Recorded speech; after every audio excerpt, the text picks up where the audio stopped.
Mr. President, distinguished colleagues, I will say to you that I have no questions, unlike some others. I'll just have a short statement and I'll be gone. First of all, I have talked with Mr. Orloff earlier in the day, and it's surprising me.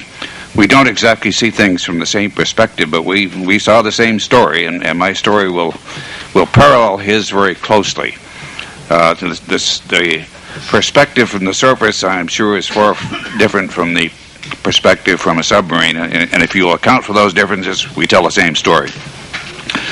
First of all, I'd like to comment that my name is Peterson, not Robinson, but I'll forgive you for that.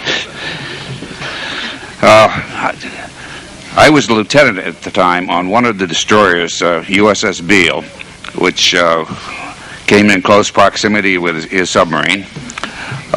We had deployed in September of 1962 on a routine training mission.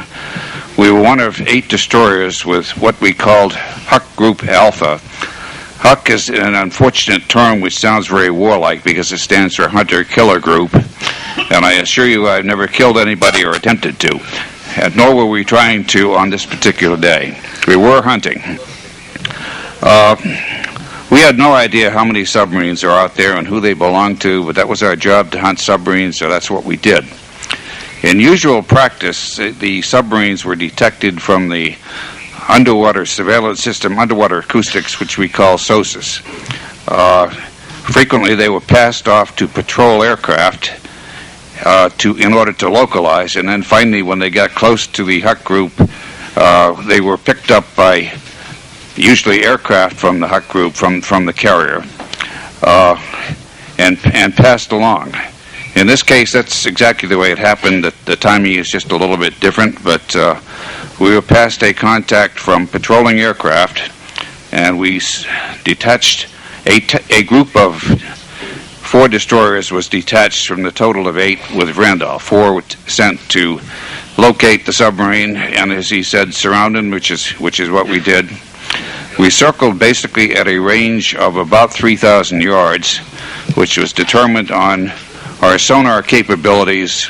If we could have held contact at longer range, we probably would have stayed at longer range, but 3,000 yards is where we wound up. We did indeed, from that point, drop some signaling hand grenades, I would call them, signaling charges. We didn't even carry depth charges. I'm sure they sounded louder underwater and were probably alarming.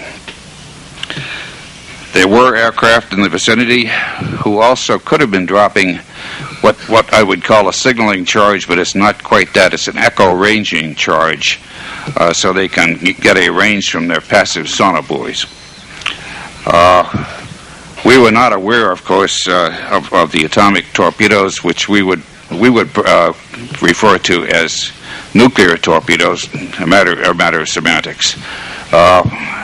I suspect that we were aware that the Soviets had that capability, but we weren't at all sure we were up against that capability. I have a slight difference with my colleague on the time. I thought it was 8 p.m., he thought it was 4 a.m. Who knows? It was dark anyway. And about that time, the submarine did come to the surface with no hostile intent. Our rules of engagement at that point, from what I know, were don't shoot anybody unless they shoot at you first. That's our usual rules of engagement. I was junior enough, so I was not a decision maker. I was not a commander. There was a 2-star admiral out there who told us where to go and what to do. And I think the final comment I have, when my colleague referred to huge projectors, I think he's talking about very bright searchlights. I'm not sure that we agree on the terminology, but there was a lot of illumination. Once the submarine came to the surface on a course away from the United States, we kind of spread out and let her go. That's my recollection. Thank you.